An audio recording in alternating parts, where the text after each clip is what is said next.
And I was going to do that, but thank you for whoever turned on recording. Um, my name is David Todd. I work for the System Office in IT, doing a little bit of everything. At least that's what it feels like most of the time. I'm going to be talking about uh, taking advantage of some of the things that Google can do. That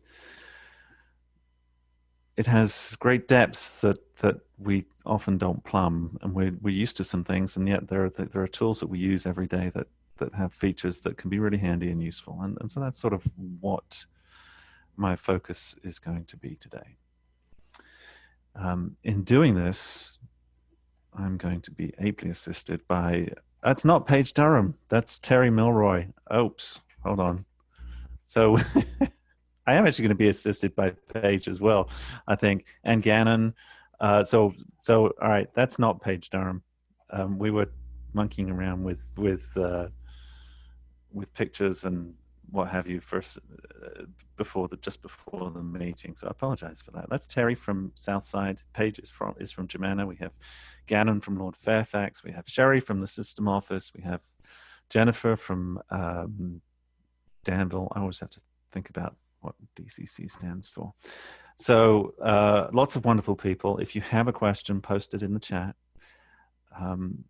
There'll be activities that I'll be asking you to do every so often.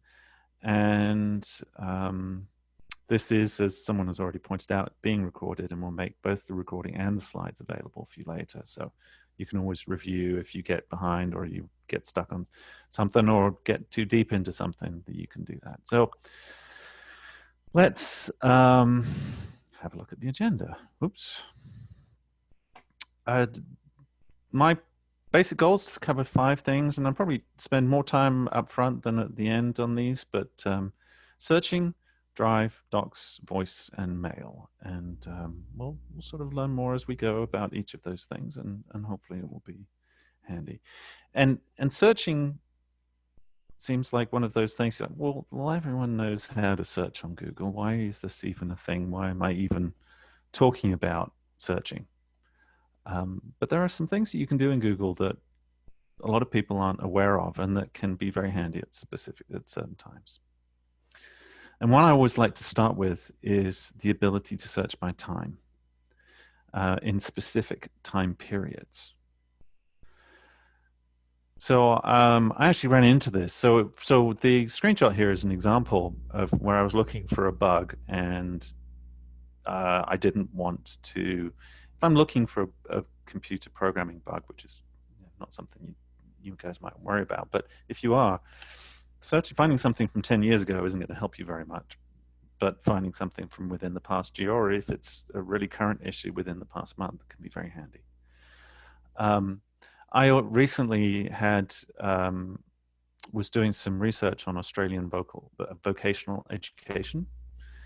And when I did a search in the news for that, and Google News, everything was about coronavirus. Well, I was like, well, I was actually interested in recent policy changes. And so I set the dates to a custom range and looked from February 2019 to February 2020 to get an idea of what recent policy changes and controversies there had been in higher education and vocational education in Australia.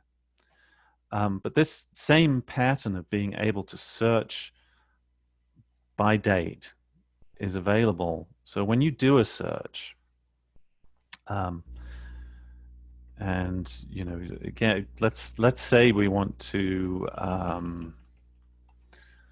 if I do some really generic search, right, on advising, it's going to come back with all kinds of stuff, right, which is not what I want. But let's say I'm only interested in stuff that's been updated in the past month, then I can do that. But we can do more than that, and I'm going to do more than that in a little bit. So let's just pop back here, and I want to bring up some of these things that I think are useful in this regard, because you can search by domain, you can search by top level domain, and you can even search by the super top level domain. Technically, TLD is what it's called. It's called the top level domain. Yeah, well, why would this be useful? Well, if I'm interested in advising, but I'm really only interested in what EDU sites have to say about advising, I can do that search and just look for, this is searching EDU sites for the word advising within the past month. Now, it's a search rather than a news search, so it's sort of still, but I could do, oops, it would help if I could spell coronavirus, again, on EDU sites within the past month. If I'm looking for a particular college, actually today I was looking for something on the University of Virginia site. So I site virginia.edu, and that will just search for virginia.edu sites. So that can be really handy. Another thing that you can do is you can do more advanced searches if you're looking for something really specific. And a lot of these options are available on the advanced search. But one that, you know, if you're looking for policies, you're probably going to find them in PDF form, right? So you could do a search for advising policy and only get PDFs back. And that might be something that you're more specifically looking for. Not necessarily, but that can be the case. All right, so searching for images. People know that you can search for images, but there are some things you can do when searching for images that, again, there are these options that can really expand and improve what you're looking for. So if I'm looking for support, I'm looking for images. Same principle applies, is that I can look at the tools, and I get a variety of tools here in terms of size, the color, the usage rights, which is great, right? Because I can do, you know, non-commercial reuse with modification or something if I want to find images that I know I can use with attribution. And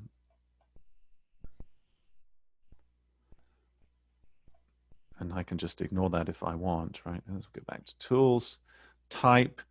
You've got clip, outline, drawing, GIF, GIF, GIF, whatever. And again, we have this time search, right? So recent, we can search by time. And then also with images, you can narrow down. They sort of suggest categories that you might want to zero in on, right? So you might want to say, okay, well, actually, let's look at support, but then we're also looking at family. And then again, I can go back to tools and I can look for particular kinds of images that I want to use. And then when I click on these, it'll find related images. There's the image itself, which I can click on and go to the source of, and those kinds of things. So, but the other thing that you can do with images is search by image. Let me see if I can show you what I mean by that. And that is this camera icon here. And basically, if you have an image and you want to find out where it is on the internet, you can search using that image. And this is where, let's hope I don't embarrass myself too badly. Let me find something that I can, actually, here's an image I found today I was playing around with backgrounds. Let's hope. Yep, there we go. Here's the image I searched for. So I literally searched for an image. And it found, it sort of diagnosed what was in the image and says, oh, that's a picture of some stairs. But then it's also, okay, well, here's a bunch of visually similar images. And in fact, here is the Unsplash photo that I specifically, where that image is being used.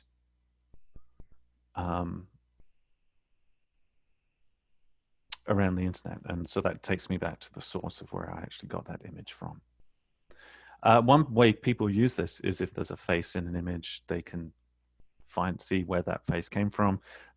Sometimes it's like things like catfishing and where people are using stolen images to sell things or con people.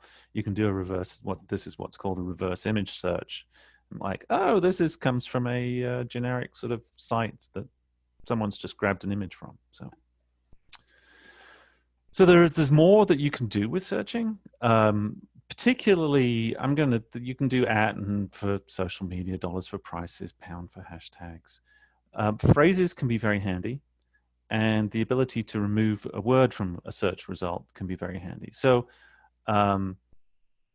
if I'm doing like a site edu search for support, but I don't mean financial support, I can do a -financial, and it will remove anything that relates to financial support. This is useful when you sort of are you can't quite find the right words and you're getting things that you don't want. You can just do a minus sign and remove the things that you don't want. So I'm not actually interested in technology either. So I do -financial, -technology, and again, that's a way to zero in on maybe what you're looking for. Phrases is also very handy. But there's a lot of fun you can have with search as well. These are all Easter eggs. So searching for any and all of these terms, something will happen. For example, searching for do a barrel roll, searching for recursion, to which the response is, did you mean recursion? That's kind of a, yeah, well, flip a coin, I need to flip a coin, and Google will flip a coin for me. And I can just keep doing that again and again if I want. That can be handy. We have formulas for things that you get extra information over here and diagrams. We have calculators in Google and graphing.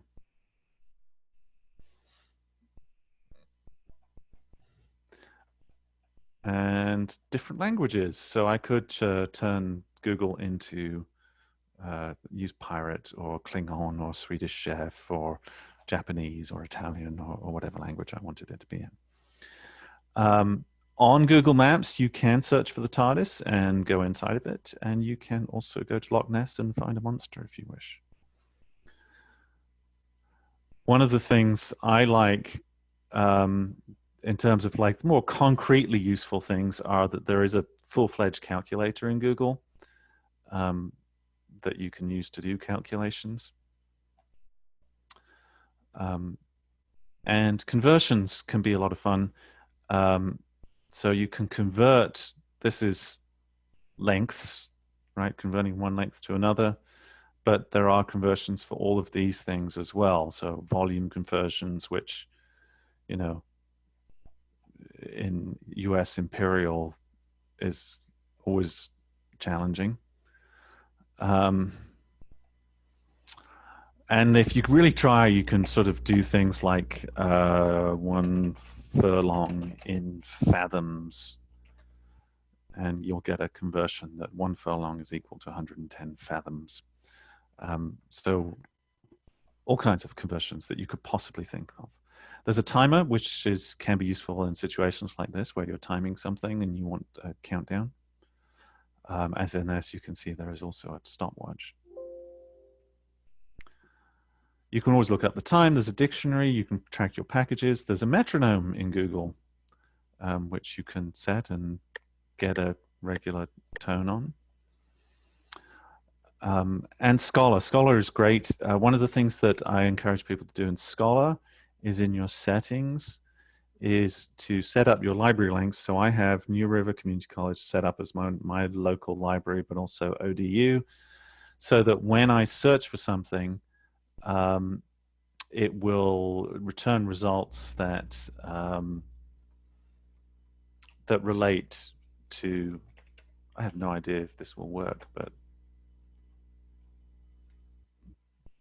that give me a link to it at a particular location. So at New River Community College Library, I can click that and get straight through to it. The nice thing about Google Scholar is you also have citation formats, and you can drill down into citations and see who cited something, and then work your way to it. And then you have Google Books, which has the content of all the books you could possibly think of, and you can even search those and get results, which is pretty cool. All right, so here we go. First activity. Your first assignment is to do something silly and find the most obscure conversion you can, and when you find it, paste it in the chat. So here are a bunch of them. And I'm going to give you 3 minutes. We often get a question about how to do a timer on a presentation, and the answer is it's just an embedded video. You just, when you're doing a presentation, you can search YouTube for a timer of the duration you want, and you'll get a video that long. So go for it.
All right. What have we unleashed? All right, this is good stuff. Our timer is up. Someone did point out one that I'm gonna, apart from the Wizard of Oz, which was a great one,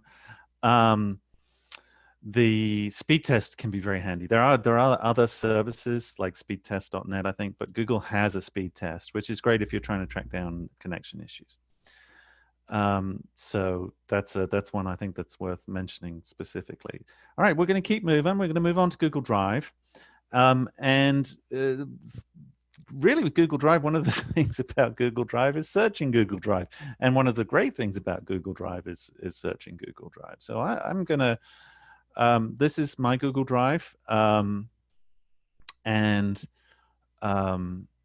have it defaulted to what's called priority drive, which sort of lists things at the top here that I have accessed recently, have been working on recently, and what it thinks I might want to be working on. And then I also have some workspaces down here. And then at the top, I have search, and you know, you can do the usual search, whatever you're looking for. But it has my history. It also has specific people, and I'm an admin for Google, so I kind of see a lot more than everything. But you can also search for specific kinds of things: documents, presentations, sheets. And then there is this advanced search, which gives you more of that, right? So again, type, you can look for a specific type of document. In my case, I frequently want to just look owned by me. And you can look in a specific location. So this is one way to look in a specific location. I'll show you another in a second. And you look for the name of a file, but you also whether the words are in the file and that kind of thing. So that's really handy in terms of just the ability to find stuff. Owname is one that's particularly handy. So, all right, let's keep going though. One thing I find useful, because I have a lot of stuff on Google Drive, and sometimes I struggle a little bit to find what I'm looking for, is let's say I'm looking at the ELAT drive. I can search just the ELAT drive from the menu here by clicking the pop-down menu and hitting search within ELAT drive. And then when I'm searching, I can, oops, hold on. Let me do that again. I'll go back. So that's just a way that's helpful for if you want to narrow down the scope of your search, right? If I'm looking for Google just within ELAT drive, then it's going to restrict the scope of that search. So that's really handy, handy way to do things. Now, one of the things I do want to talk about, and I'm realizing as I'm saying this, I might have to stop sharing and reshare. So bear with me while I do that, because I need to share my whole screen this time. I just have to make sure I share the correct screen, all right, which I am. So you can still see my presentation. Let's go back. No, back.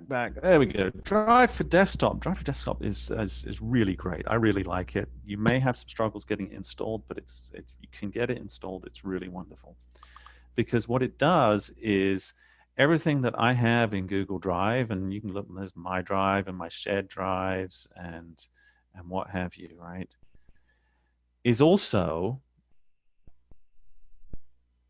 let me open this up.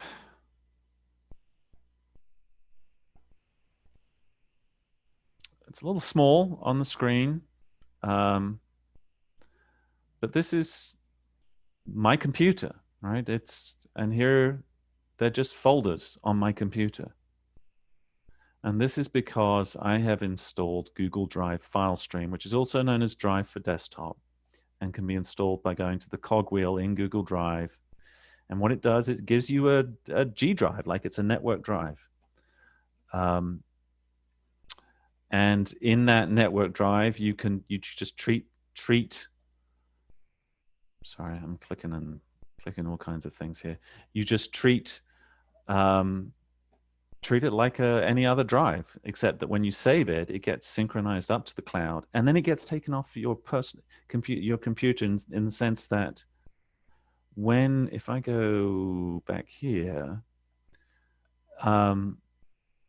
it's not taking up space on my computer. So some tools like Dropbox will literally synchronize everything, right? So you have complete copies of everything everywhere. What Google Drive does, it doesn't use space on your machine. When you need something, it downloads it on the fly. But otherwise, it's in the cloud. It's just that you have this representation that you can treat like a file system on your computer. So I highly recommend Google Drive File Stream. And like I say, it's also called Drive for Desktop. Okay, shared drive. So I've sort of shared this already, but I'm going to make the point again that shared drives are wonderful things, and really for a lot of your work are probably the preferred place to be putting things, because it's a space that multiple people have, and if I leave or whatever, or I retire eventually, it's not going to create any issues in terms of people's access to those things. So when you're looking at Google and Google Drive, typically you've got priority, which is this sort of dynamic space with workspaces that you can create and add files to. You've got My Drive, which is sort of the default that everyone is kind of used to. But then you've got shared drives where you can have sort of a space for a team to share content, where you have owners and managers and roles and all those kinds of things. Now, other things on the left here, shared with me, recent, and starred. Starred can be handy because if you've got stuff that you're working on that you want to, like these webinars that we've been presenting, I can star that folder or a particular thing and just quickly get to it without having to think very hard about where it is. But there is a trick, even when you're finding something that, so if I do Google time saving, do a search for that, you can right click and show file location, which I find handy sometimes if I've forgotten where I put something. Or I know I worked on it and I found it, but this will actually take me to where it's saved. So there's a link in the slides and you'll have access to these, which is sort of a 10-minute lesson from Google on their support site, which is support.google.com. And it's a great sort of overview of a shared drive and when you might want to use a shared drive and when it's not the right thing to do. Google has some good materials there. So here you go. Just spend a couple of minutes this time, just 2 minutes. Find something that you might in your drive you might want to star. Review your shared with me, and maybe have a look at the priority drive and what's in there by default, and how you might use that. And again, we've got another video timer, a 2-minute video timer this time. So go for it.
All right. So docs. Let's talk about docs.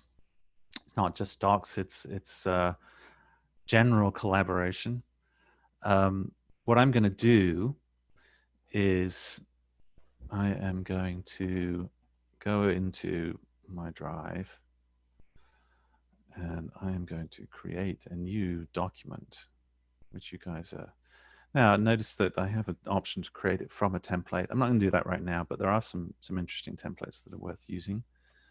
And this is an untitled document, and it just comes in like this, and looks fine. So let's see. This is a document for Google experimentation, right? And I'm actually going to click that and turn it into my title. And you notice two things that happened there. One is it got formatted, but the second is it turned up in my table of contents on the left. And that, in fact, is an important reason to use styles. I'll talk about that in a little bit more detail. The other thing that's kind of cool is that once I've typed the first line and I click up in an untitled document, it changes that. It suggests that that's what I want to title my document anyway. So, which is kind of, that is pretty much what I wanted to call my document. So that works for me. But one of the things I really want to talk about is the collaboration that happens in a Google document. And you can collaborate in a number of ways. One of those ways is by selecting something and inserting a comment. So if I just double click on the word collaborate, which I've done here, and I'm going to make this a little bigger so that you guys can see it a bit more easily. I double clicked on the word collaborate. And when I do that, I have a couple, I can, as with most things, I can go to the menu or I can pick an icon, or in fact, there's something over here on the right that says add a comment. I'm going to click that. And you know what? I'm going to go back to 100% because it fits better. And I have a comment, which is fine. Okay. Are you sure you want to use the word collaborate?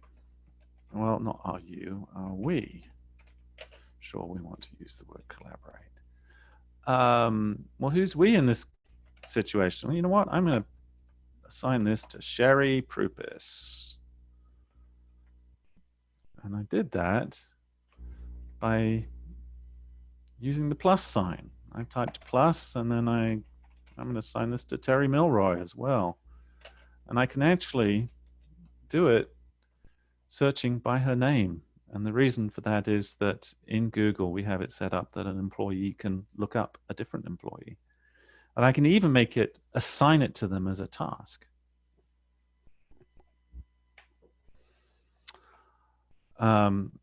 And they will get a notification. And it says, well, you need to share it with them. And do you want to share it with them and allow them to comment? Or do you want to share it with them and allow them to edit? And I want them to edit. And actually, I'm going to do a bit more than that because we're going to eventually let anyone access this. And the other thing that this got assigned to Sherry, at some point we can mark it as done. This becomes a task on the document. I'm going to share this just so that we don't have any problems with anyone. It'll get deleted later. So, all right. Anyone can do anything with this document now. But I do have a specific task assigned to Sherry here. And Sherry can edit this at the same time as I can, as can Terry, because she was notified. Other features that not everyone is as aware of on Google is the versioning, which is just wonderful because you have a complete track record of all the edits made to a document, but you can also name specific versions. So if we're like, this is, I'm going to name the current version as like before the version before things went crazy. I hope you'll understand that in a second. And I can also actually I could then publish this and be like, okay, we published the version that was the version before everyone went crazy. Um, and the other thing here, when I chose share, now we have it sharing with anyone can edit. But again, in this lookup, I can look people up by name. I can also look them up by their email address at their college. So I happen to know that Paige Durham at Germanna.edu, DURHAM, oops, come on, there we go. And in fact, this is the same person, and it's an alias, so I can share with either one of them, or I can just do that. So I can look someone up by then, and then another employee up by their name. All right. So other things that I can do is you can set these to set this URL to copy, view, and export. So let's talk about table of contents, the significance of table of contents, the various pieces of significance to the table of contents. But one of those is accessibility, that when you use a table of contents, you are structuring a document, you're using styles, and particularly in long documents, these things become links so that you get a table of contents on the left that you can click and jump down to, which is really handy. The other thing is we're in a slide right now, right? This is the Google Slides that I'm on here. Oops. Google Slides has live captioning so that when it's underneath the thing. Hold on. It has to think. There we go. It has live captioning. So it's actually listening to me right now and transcribing as I am talking, which is quite remarkable and potentially very useful if you have someone who has accessibility requirements in your class or in some kind of context. I'm going to turn that off unless there's someone in here, which I don't believe there is.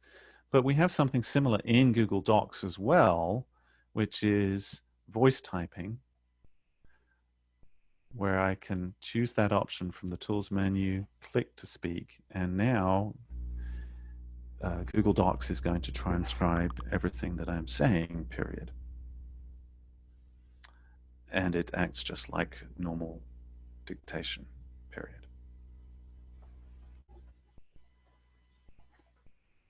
Let me turn that off. So that's on that slide. All right, so here we go. Let's play with some of this stuff. You have access. So I'm going to put this in the chat. Oops, not specifically. I don't want everyone to see that. All right, there you go. I just put a link in the chat, click it, and you should be able to get in there and start editing and doing all kinds of scary things. And feel free to, because one of the things that I don't think that the Google Docs does better than pretty much any other piece of software is having this ability to collaborate. And I'm going to set a timer on this, but I'm going to sort of keep talking while you guys play around. Is you have this ability to to co-edit at the same time. Now, we have quite a few people in here co-editing at the same time, but I can still see everyone is able to co-edit at the same time, and you can see who has done what and who has typed what. Now, we have 26 plus people in here. Some of you are signed into Google, and so I can see specifically who you are. But some of you are anonymous because you're not signed into Google, and that's fine too, because remember, I made it available to anyone. Voice dictation is under the Tools menu, and it's voice typing.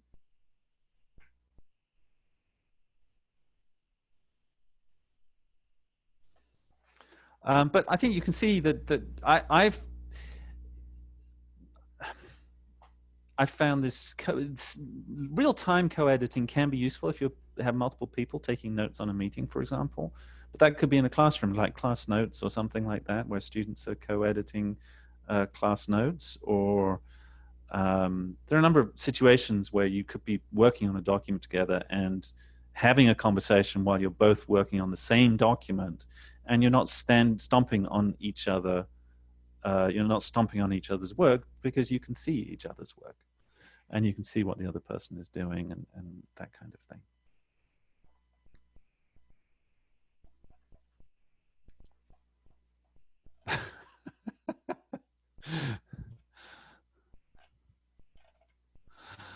And believe it or not, and I know I just keep talking over your experimentation, but that's absolutely fine. Keep playing around. Is that this is also all being tracked in the version history that we can see, and we can actually expand and see to some extent see some of these edits and who made them and did what.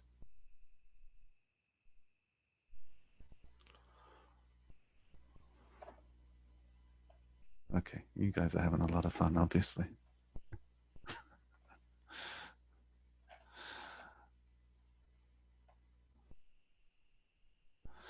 I think, let's see. All right, we're coming with the counting down on the document, and bear in mind this applies to presentations as well. So I recently was in a class, taking a class, and I was collaborating with some colleagues and people in the class on a presentation, and we were talking and editing at the same time and able to do that. And you can do the same commenting on a presentation. You can do the same assignment of something to someone, saying, hey, you know, how about we fix this slide up, and assign it to someone in a presentation in the same way that you can do it on a doc or a spreadsheet or whatever. So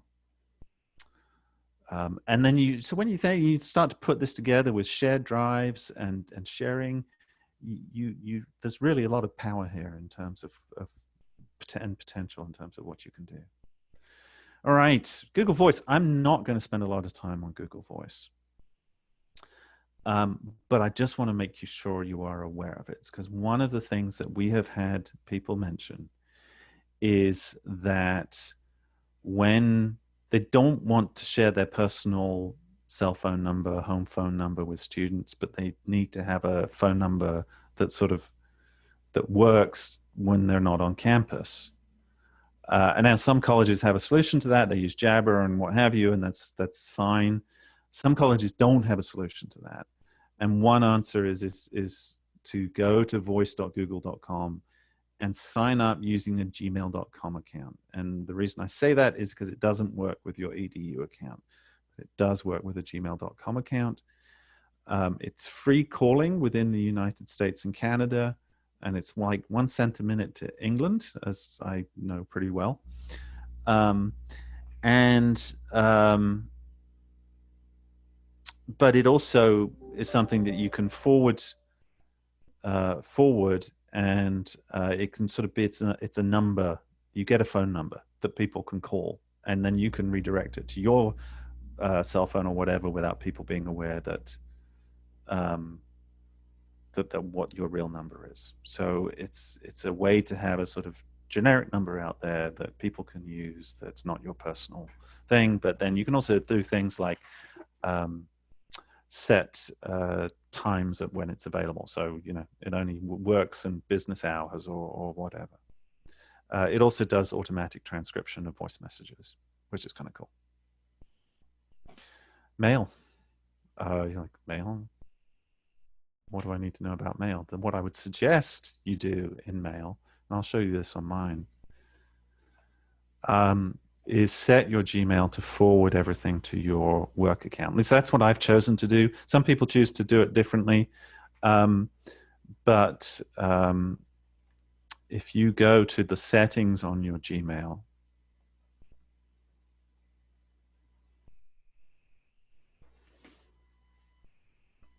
oh, it's thinking. Why is it thinking? It's thinking because, well, let's try this again. All right.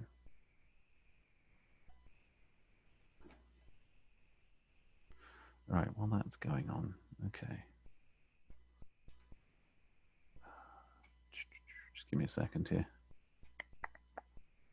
All right.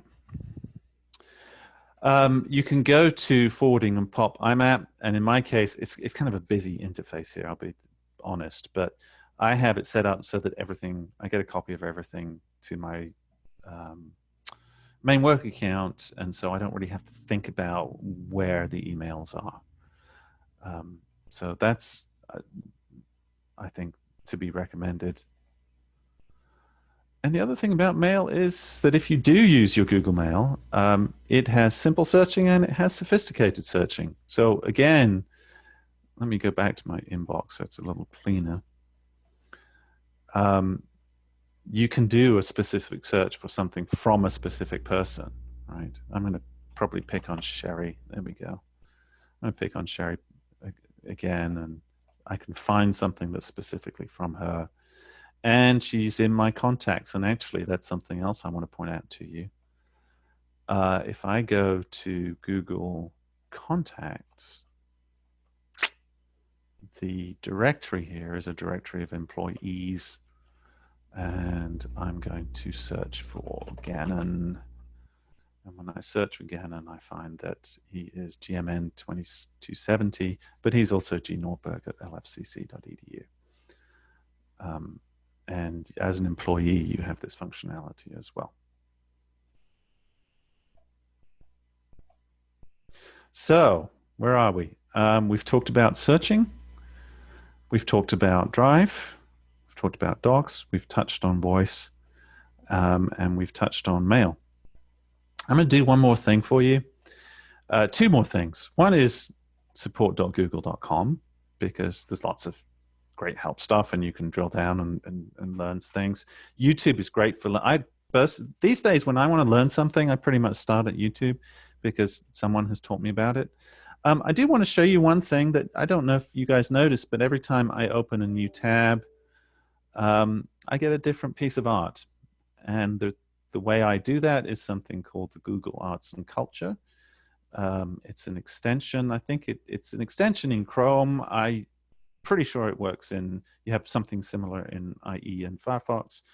And every time I open a new tab, I get a different piece of art, which I think makes my day a little better each time. So that is great. All right. So that was a bit of a gallop through a lot of different things, but you will have access to the slides. You will have access to the recording. We're always happy to, there is someone at your institution who would be more than happy to talk to you about the things that you can do with Google. Well, I think most of us at each institution are big fans of Google. Their question, in a presentation, is there a way to do a live poll? There is. In a slides presentation, there is. But there is also in Zoom has polling as well. So I could do a poll in Zoom. This is a Zoom poll. All right. Oh, and apparently yeah, this is, okay, one more. But from my perspective, I think what we need to do is say thank you. And whoever started recording can stop recording.